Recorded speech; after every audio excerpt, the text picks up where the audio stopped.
dia Deus te chamou, lá onde você estava. Um dia Ele chamou Davi de trás das malhadas, e colocou ele como rei de Israel. Um dia Deus te chamou, lá no seu trabalho, onde você estava, quando ninguém acreditava em você, e te colocou uma porta aberta nas tuas mãos. E muitas vezes nós começamos a buscar em filosofias humanas, ensinamentos humanos, em sistemas humanos, e nos esquecemos que o Senhor da igreja é o nosso Senhor Jesus Cristo. Quantos pastores estão frustrados, porque estão dirigindo uma pequena igreja? Como deveria estar o pastor de Filadélfia, quando todos os outros olhavam para a sua igreja? A minha igreja é muito grande, muito poderosa. Mas no momento que Jesus começa a andar entre elas, e diz: sabe por que a tua igreja está aberta? Porque eu abri essa porta. E a porta que eu abri, ninguém fecha. Você crê nessa palavra? Quantos estão aqui foram chamados para isso?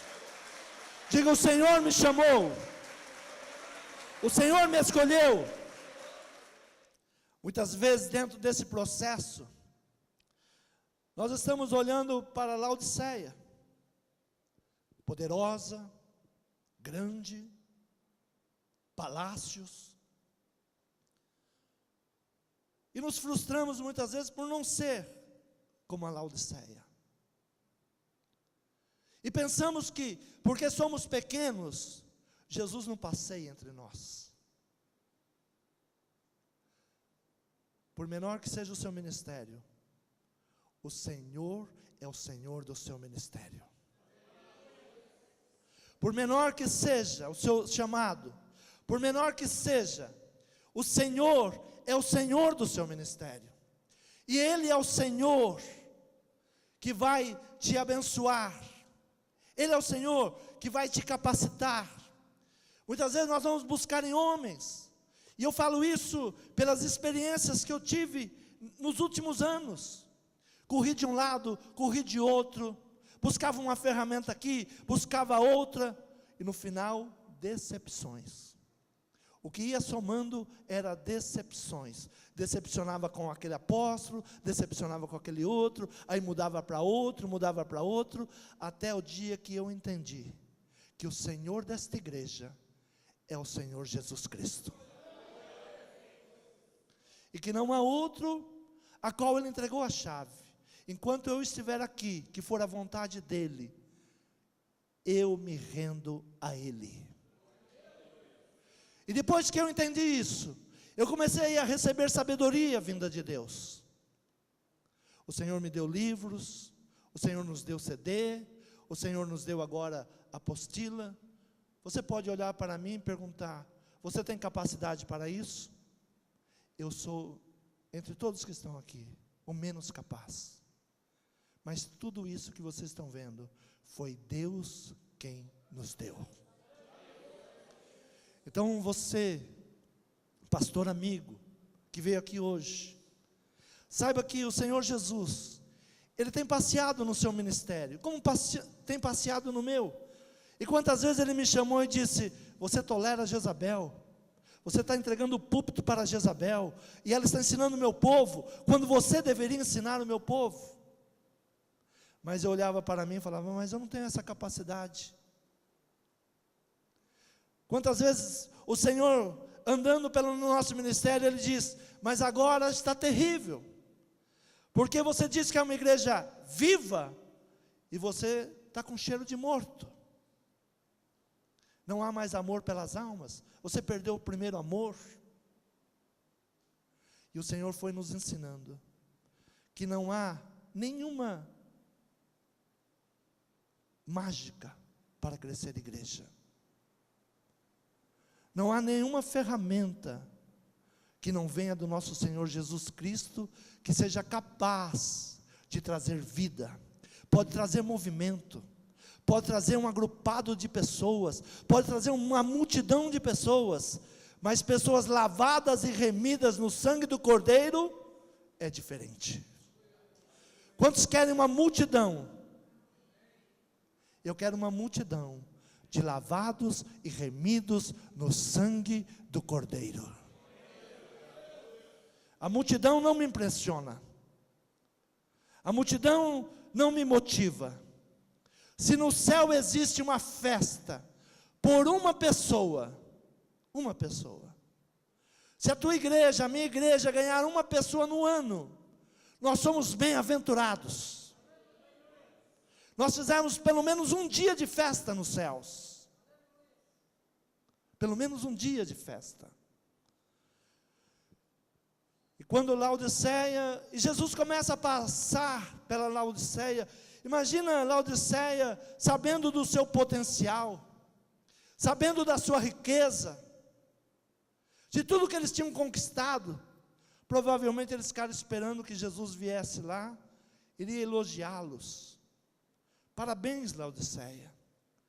Entre as 7 igrejas que eu visitei, você é a maior, você é a grande, você tem tudo. Mas não foi assim. O Senhor Jesus chega para eles e diz: eu sei as tuas obras. Você não é nem frio e nem quente. Você é morno. Você diz que é muito rica. Mas eu vou te falar uma verdade. Você é pobre, miserável, cega e nu.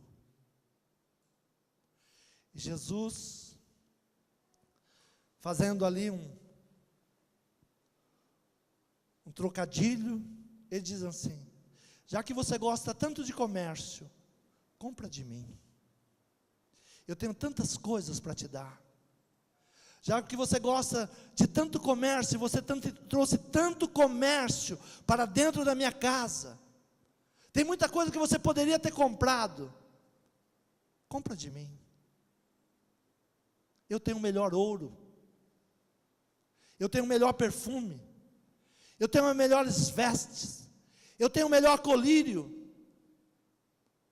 Tem muitas coisas que Laodiceia está nos mostrando, e nós estamos ficando apaixonados por Laodiceia. Mas Jesus é diferente de você e é diferente de mim. Jesus não se impressiona com os bens desse mundo. Jesus, ele está olhando a sua motivação. Como você tem trabalhado, como você tem orado, como você tem buscado, como você tem entregado o louvor ao Senhor. Eu aconselho que compres de mim. Compra de mim. Eu tenho as melhores ofertas para você. Eu tenho o melhor ouro. Capítulo 3, versículo 18 diz assim: aconselho-te que de mim compres ouro provado no fogo, para que te enriqueças, e vestes brancas para que te vistas, e não apareça a vergonha da tua nudez, e que unja os olhos com colírio, para que vejas. Eu repreendo e castigo a todos a quanto eu amo. Sê, pois, zeloso e arrepende-te. Amém? O Senhor nos chama para sermos zelosos. Zelosos. Quando Deus chama Moisés e dá a Moisés o projeto da arca, Deus dá cada detalhe para Moisés. O nosso Deus é um Deus zeloso, é um Deus detalhista.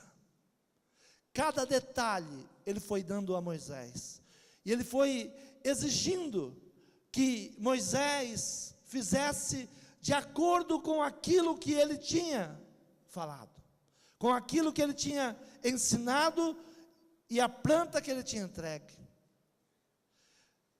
Êxodo 25:16 diz: depois porás na arca o testemunho que eu te darei, maná, tábuas, vara, e ali cada uma delas tinha um significado. O maná, a provisão de Deus. Nós não podemos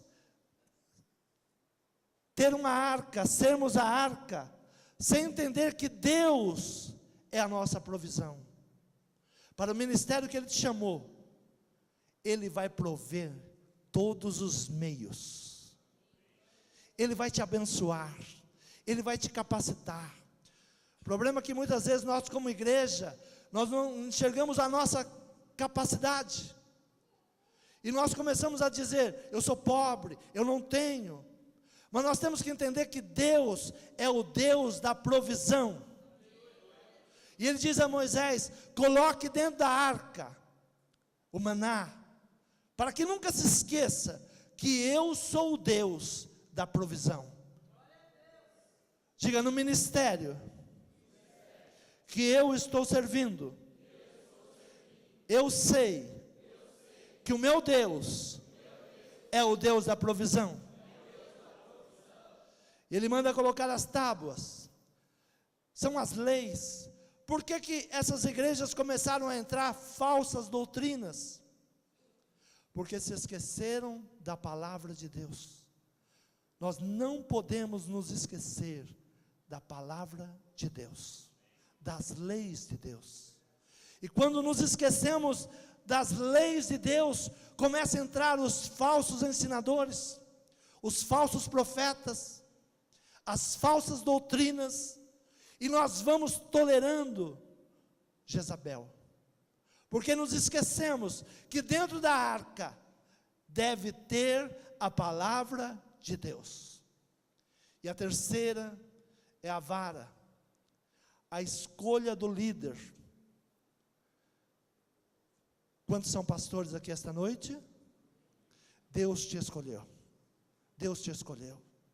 Aquilo que Deus colocou na tua mão, não vai dar para outro administrar. Aquilo que Deus colocou nas tuas mãos, Ele vai te capacitar, para que você possa administrar. Não sei se a tua igreja é uma igreja pequena, é uma igreja média, é uma igreja grande, mas se Deus te escolheu para lá, você é quem Deus vai capacitar. A vara representa o homem que eu escolhi, o pastor que eu levantei.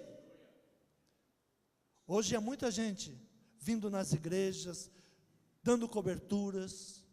Acho muito bom coberturas, ser mentor. Eu não estou falando contra isso, mas tem pessoas que querem chegar na tua igreja e dirigir a sua igreja. E você, por medo, muitas vezes tem pegado a chave da sua igreja, entregado na mão dele. Deus levantou você. Diga, obrigado, Senhor. Eu não abro mão do meu chamado.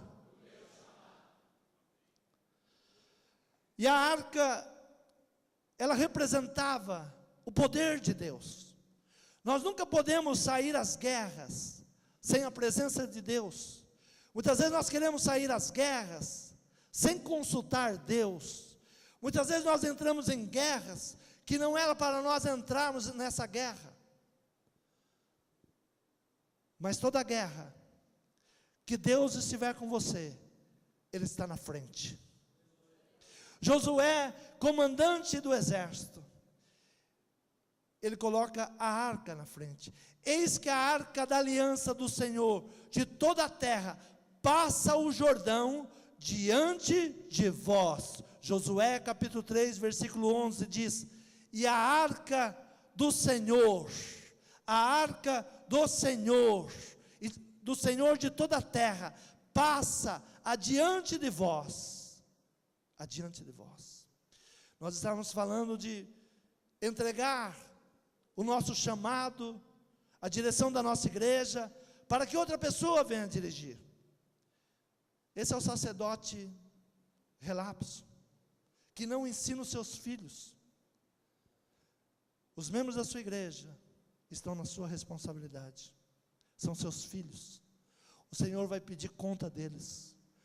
Aí você vai falar, eu entreguei para o pastor Gerson dirigir, eu não sei o que ele ensinou, não sei o que ele fez. Não, o Senhor levantou você. O Senhor levantou Eli para cuidar da casa dele. E ele tinha 2 filhos, e não corrigiu seus filhos. E a arca estava lá.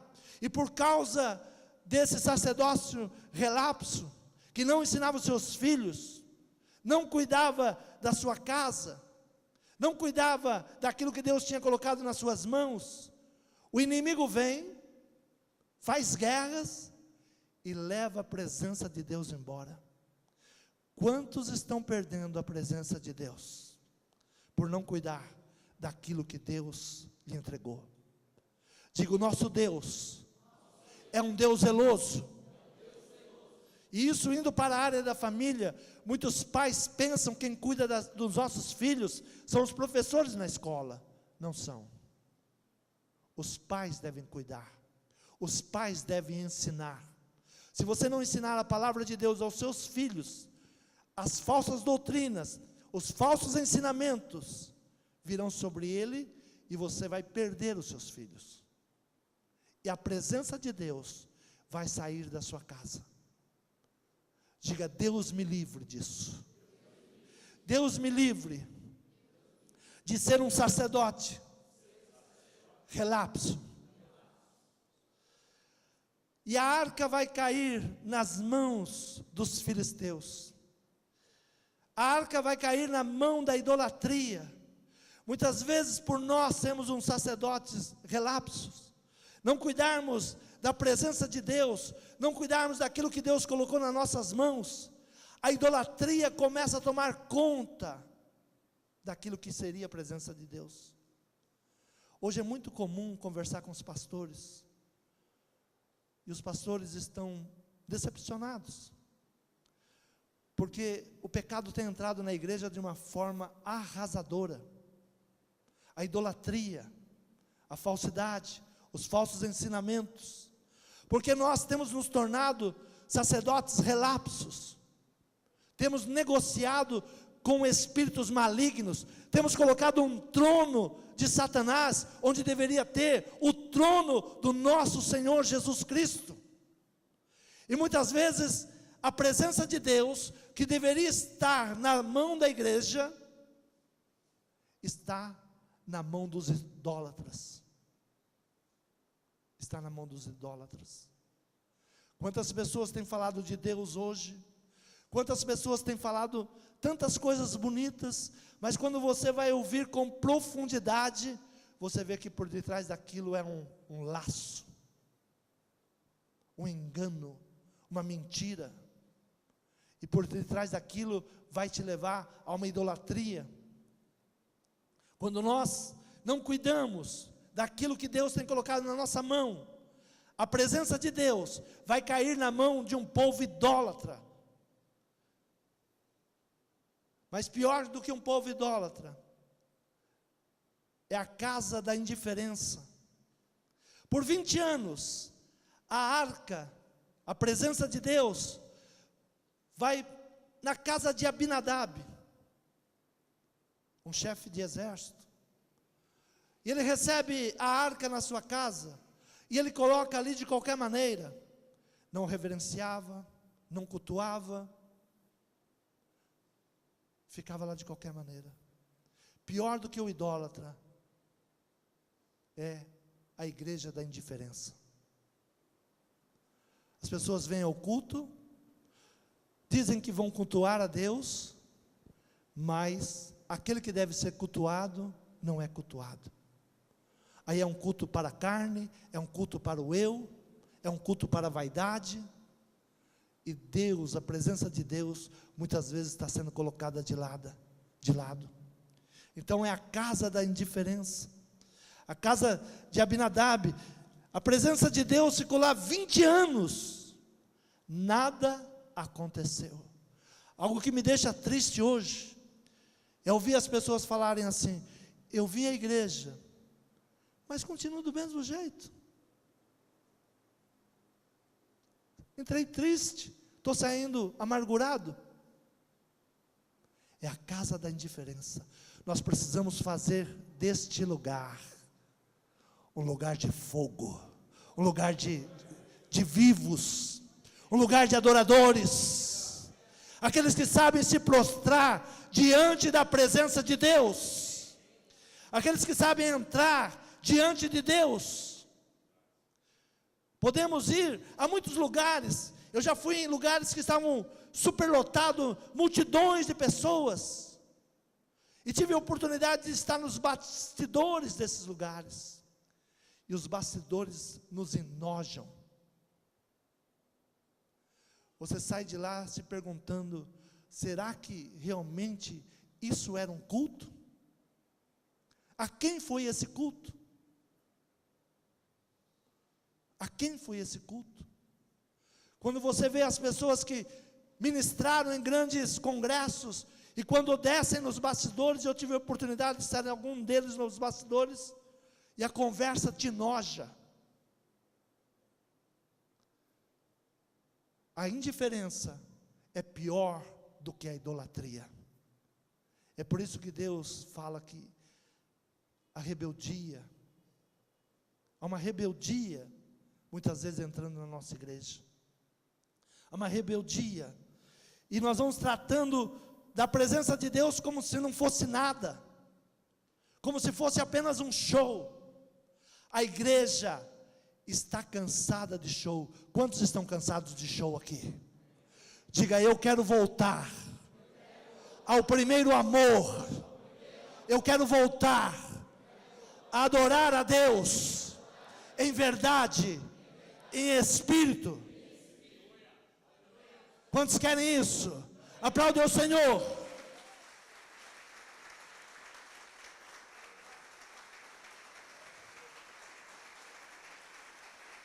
Volte ao primeiro amor. Chega de indiferenças, chega de falsas doutrinas, de falsos ensinamentos. Josué era um guerreiro, e a história nos conta que Josué não saía sem esperar a arca se posicionar. Primeiro, a presença de Deus se movia. Enquanto a presença de Deus não se move, não ande, não caminhe, não faça, não se precipite. Há muita gente precipitada hoje, muita gente precipitada, e corre de um lado, corre de outro, espera Deus se manifestar. Ele era um guerreiro, e não saía a uma guerra, sem levar a presença de Deus, sem ter a presença de Deus. Mas depois de muitos anos, mais de 300 anos, Israel consagra um homem chamado Saul para ser rei. E este homem, ele teve toda a oportunidade de ter a presença de Deus. Em uma das suas guerras, ele sabia que sem a presença de Deus ele poderia perder, porque todas as guerras que Israel guerreou com a presença de Deus, Deus dava vitória. Deus é quem nos dá a vitória. Diga: nas minhas guerras, Deus é quem me dá a vitória. Eu não posso guerrear sem Deus. 1 Samuel 14, 18 e 19 diz: então Saul disse a Aías: traze aqui a arca de Deus, porque naquele dia estava a arca de Deus com os filhos de Israel. E sucedeu que, estando Saul ainda falando com o sacerdote, o alvoroço que havia no arraial dos filisteus ia crescendo muito, e se multiplicava, pelo que disse Saul ao sacerdote: retira a mão, não precisa trazer. Muitas vezes nós estamos agindo assim, nas nossas guerras. Deus, deixa que eu resolvo isso, deixa que eu sei como fazer isso. Diga: eu não dou um passo sem a presença de Deus. E um outro homem agora vai ser ungido rei de Israel, um homem que tinha promessas, um rei chamado Davi. E ele era um homem bem intencionado, um homem que queria adorar a Deus. Sabe que hoje nós temos muitos pastores bem intencionados, muitos. Eu conheço muitos homens de Deus. Às vezes nós falamos assim: misericórdia, a igreja está perdida. Não, a igreja de Cristo, ela nunca vai fechar as suas portas.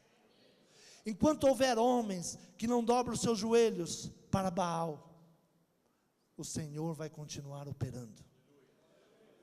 Mas às vezes nós estamos com as motivações erradas.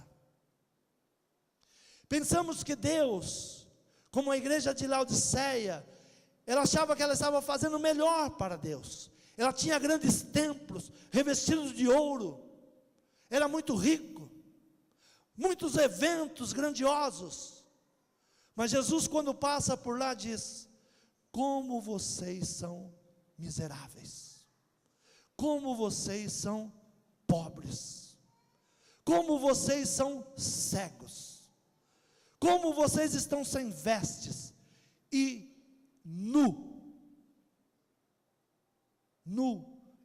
e cego. Muitas vezes nós temos uma motivação e achamos que para Deus olhar para nós devemos construir palácios, devemos fazer coisas grandiosas. A igreja de Laodiceia pensava assim. E Davi, nos seus primeiros dias, ele também se enganou. Um homem bem intencionado, porém com a motivação errada.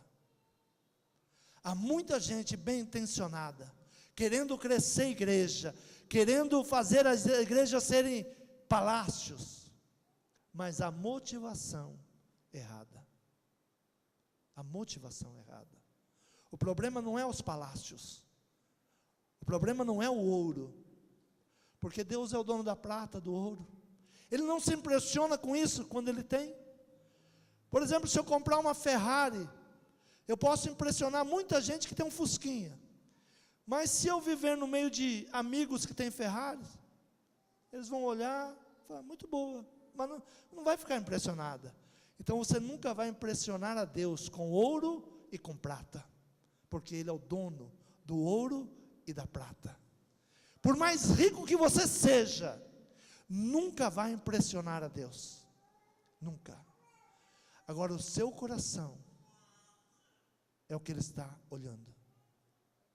E Davi pega os seus melhores homens. 2 Samuel capítulo 6, versículo 1 e 2 diz assim: e tornou Davi a juntar a todos os escolhidos de Israel, em número de 30.000, e levantou-se Davi, e partiu com todo o povo que tinha consigo, para Baalém de Judá, para levarem dali para cima a arca de Deus, sobre a qual se invocou o nome do Senhor dos Exércitos, que se assenta entre os querubins. Veja bem onde Deus se assenta, o trono mais alto. E Davi queria impressionar Deus. Ele chama 30.000 homens, dos melhores homens, dos homens selecionados a dedo, para levar a arca para Jerusalém. Mas ali ele faz tudo da maneira errada.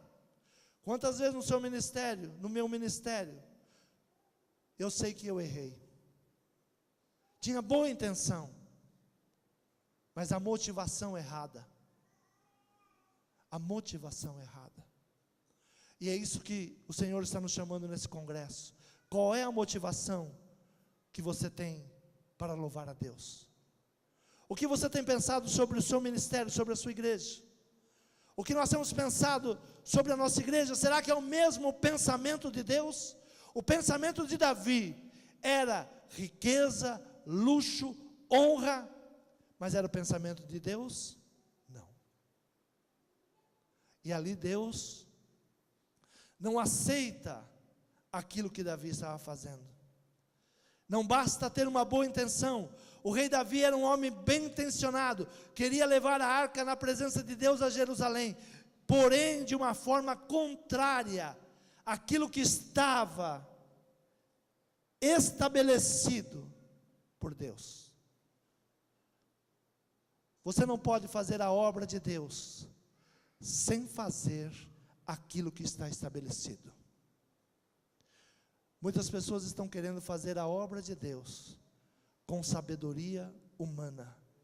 Eu preciso consultar a Deus. Diga: eu preciso consultar a Deus. E daquela forma errada que Davi estava levando, resultou em morte, resultou em medo. É por isso que muitos ministérios hoje estão amedrontados, estão com medo. Há muitos pastores hoje amedrontados. Começaram a obra bem intencionados, porém, de uma maneira errada. E Deus não se agrada. Não quer dizer que Deus se rejeitou. Não quer dizer que Deus tem nos rejeitado.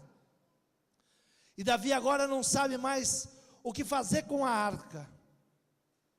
A arca se tornou um estorvo.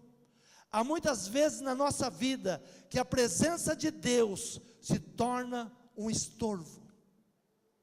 Porque nós queremos viver da nossa maneira. Nós queremos fazer as coisas como nós achamos que deve ser feita. E a presença de Deus passa a nos incomodar. E nós começamos a nos afastar cada dia mais da presença de Deus. E Davi pega a arca e vai procurar um lugar para deixar a arca. E ele olha para todos os lados. Uma coisa ele sabia: eu não posso levar a presença de Deus. Deus não se agradou de mim. Ele olha para os lados e vê um casebre na beira da estrada. Eu tive o privilégio de estar nesse lugar 2 vezes. Quando cheguei a Israel, fazia 11 meses que não chovia. Quando entramos nesse lugar chamado Casa de Obed-Edom, veio uma chuva torrencial. Deus falou de uma maneira extraordinária conosco lá. Um lugar pobre. Uma casa de um homem que não pertencia ao povo de Deus. Era de Edom, rejeitado por Deus. E Davi, para se livrar da presença de Deus, entrega a arca na mão desse homem. E esse homem, sabendo que o que ele estava recebendo ali poderia ser bênção ou maldição, ele já viu a presença de Deus trazer bênção e trazer maldição. Da maneira que você trata a presença de Deus, ela pode trazer bênção para a sua casa, ou pode trazer maldição. Há muitas pessoas vivendo maldições e pensando que o culpado é o diabo. Não, o culpado é a sua decisão, é a minha decisão. As decisões que eu tenho tomado, as motivações do meu coração, para onde meu coração tem me levado, quais são as decisões que o meu coração me leva a tomar. Ainda que bem intencionado, Davi trouxe maldição ao seu povo. E ele pega a arca e deixa na casa deste homem à beira de uma estrada, longe da cidade. Só morava fora da cidade quem não tinha condições, quem era pobre. E ali estava um homem que a sua casa não tinha prosperidade, a sua mulher era estéril. E Davi entrega a arca para ele.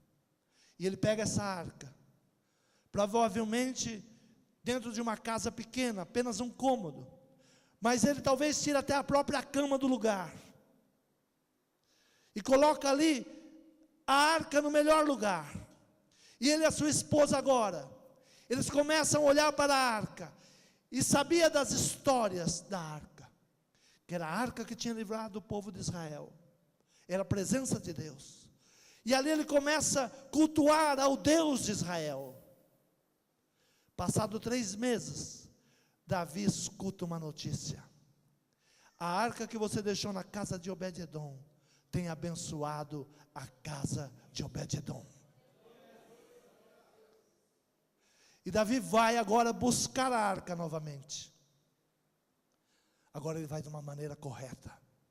Diga: a igreja precisa voltar a buscar a presença de Deus da maneira correta,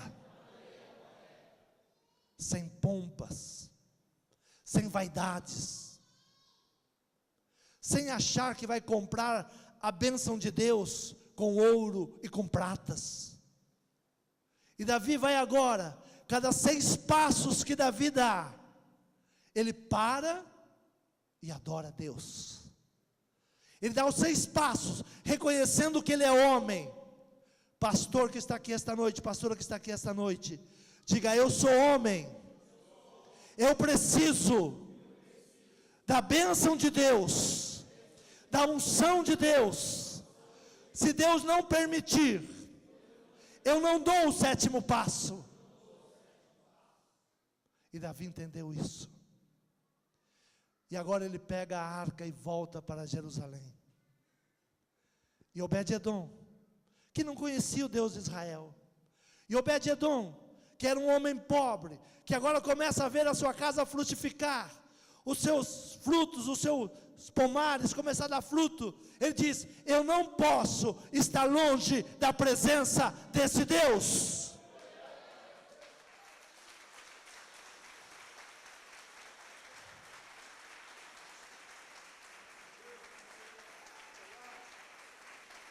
Aleluias.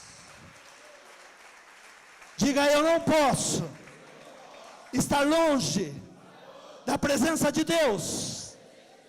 Eu posso estar longe dos shows, eu posso estar longe do ouro, eu posso estar longe da prata, mas longe da presença de Deus eu não posso estar.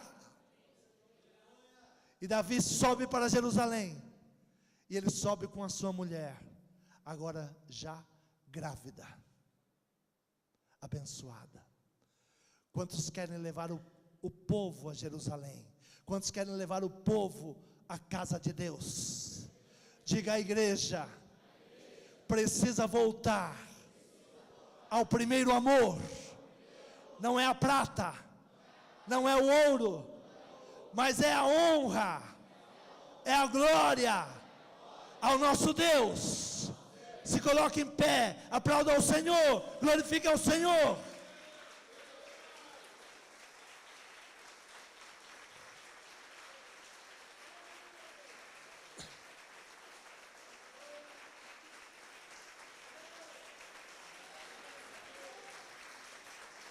Toda honra, toda glória, o Senhor colocou nas nossas mãos essa apostila chamada Obed-edom.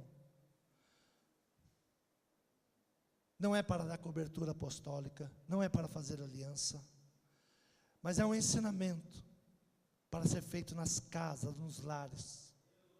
E qualquer ministério pode usar, pode levar. Com isso não vai ter que fazer aliança com a igreja Fonte de Vida. Não vai estar debaixo da cobertura de Fonte de Vida. Não. Você vai usar, o que está aqui é a palavra de Deus. Voltar ao primeiro amor. Fazer as coisas sem vaidade. Fazer as coisas para servir a Deus. Com um único objetivo: mudar as famílias. Onde você chegar, você é a arca. Diga: eu sou a arca.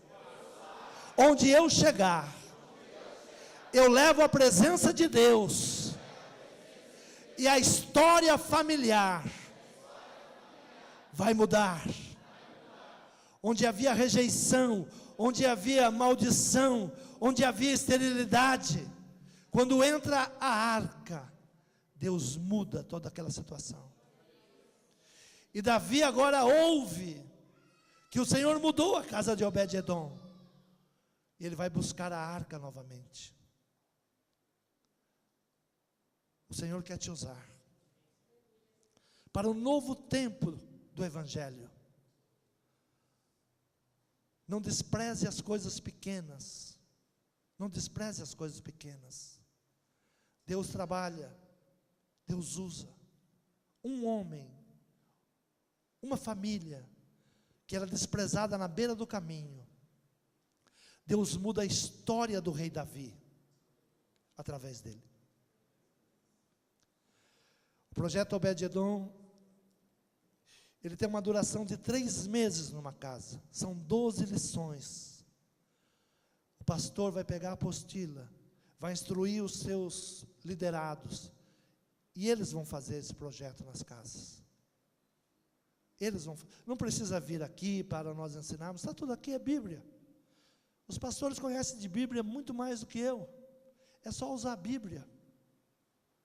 Diga, é só usar a palavra de Deus. E Deus vai trazer um crescimento. Chega de shows, irmãos. Chega de grandes eventos. Chega de tantas honrarias a homens. A homens. Quando você deve honrar a Deus. Você deve honrar a Deus. O custo de hoje foi R$15. Mas o custo de uma apostila dessa é apenas o custo do papel. R$10. Qualquer ministério pode levar. Se você falar, eu sou pobre, eu não tenho, eu quero te abençoar. Porque Deus vai mudar a tua história. O nosso ministério não tem condições. Procura um dos nossos obreiros e diz, eu quero levar, um dia eu vou pagar. E leve, seja um semeador. Mas se você tem condições, leve, invista no reino de Deus. Invista. Não há crescimento sem a presença de Deus. Não há mudança familiar sem a presença de Deus. Quantos creem? Feche os teus olhos. Senhor meu Pai, esta palavra foi ministrada ao nosso coração esta noite, Pai. Senhor, aqui estão os ministérios que ouviram o chamado. Senhor, nós sabemos que para cada ministério há uma carta. O Senhor tem passeado pelos nossos ministérios. E o Senhor quer curar os nossos ministérios. O Senhor quer nos dar coragem para não ficarmos sujeitos a Jezabel, a Nicolaitas, a Balaãos. O Senhor quer curar a sua igreja. Por isso começa a curar nesta noite, Pai. Senhor, tudo aquilo que não procede de Ti, que caia por terra nesta noite, Pai. Senhor, que os ministérios, as igrejas, eles possam caminhar sem opressão de um ministério mais forte, sem opressão daquele que se diz apóstolo, e é um falso apóstolo, porque ao invés de cuidar dos seus filhos, fica explorando os seus filhos, fica exigindo honrarias. Senhor, nós não estamos aqui para julgar ou condenar ninguém, mas Senhor, nós estamos cansados desse tipo de igreja, de uma igreja a qual, Senhor, todas as vezes nós somos os menores, nós somos os pequenos, nós somos aqueles que pagamos as despesas, nós somos aqueles que somos chamados para levar as honras, e voltamos para a nossa igreja frustrados. Senhor, nós queremos a Tua presença, Pai. Senhor, nós somos a casa de Obed-edom, uma casa que não prometia muitas coisas, uma casa que quem olhava, não dava muito crédito, mas o Senhor entrou ali com a sua presença, e o Senhor mudou a história. Eu sei que nesta noite, o Senhor está mudando a história de muitos ministérios nesse lugar, de pessoas que estavam cansadas, de pessoas que estavam decepcionadas, de pessoas que estavam cansados de tantos congressos, e levar honrarias, e sair de lá frustrados. Senhor, nós queremos voltar ao primeiro amor, reunir 5 pessoas, reunir 10 pessoas, reunir 20 pessoas, ter 10 casas numa igreja, e trazer ao coração dessas pessoas o desejo de subir a Jerusalém. Nós precisamos motivar novamente o coração dessas pessoas a vir à igreja, a servir a Deus, a honrar a Deus, não honrar homens, não participar de shows, mas participar de um louvor a Deus. Que o Senhor nos cure nesta noite, que o Senhor nos liberte nesta noite. Senhor, aquele pastor e pastora que entrou aqui acuado esta noite, que ainda está tolerando muitas coisas dentro do seu ministério, por medo, por timidez, o Senhor é o primeiro e é o último. A porta que o Senhor abriu, ninguém fecha. Ninguém fecha. E o Senhor enche agora de coragem. O Senhor renova as forças nesse lugar. O Senhor capacita cada um agora. O Senhor coloque semente nas mãos do semeador. É o que nós te pedimos, Pai. E abençoamos a cada ministério nesta noite, em nome de Jesus. Amém. Que nós possamos adorar o nosso Deus em espírito e em verdade, porque somente Ele é digno. É o Deus da nossa salvação, é o Deus que nos trouxe perdão, é o Deus que é Pai, e é Ele que deve ser adorado. Por isso nessa hora você vai exaltar o nome do Senhor, declarando que Ele é o Deus único e digno de ser adorado. Tu és adorado neste lugar, Senhor amado, o Deus da minha salvação. Deu-me perdão, és o meu Pai. Pega a sua voz, declare: tu és adorado.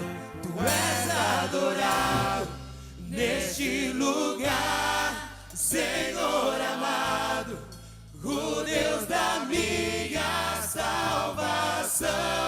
Deu-me perdão, és o meu Pai. Adore ao Senhor.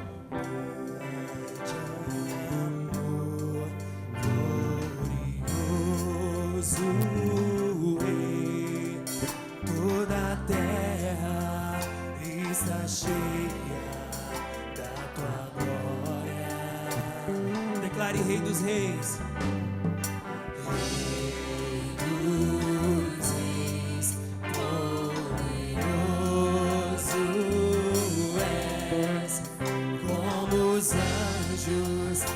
Eu declaro, tu és santo. Que venha o teu reino, erga suas mãos. Que venha o teu reino, que venha a tua glória, que venha a tua glória, que venha o teu reino, que venha a tua glória. Tu és adorado neste lugar, Senhor amado, o Deus da minha salvação. Deu-me perdão, és o meu Pai. Tu és adorado neste lugar, Senhor amado, o Deus da minha salvação. Deu-me perdão, és o meu Pai.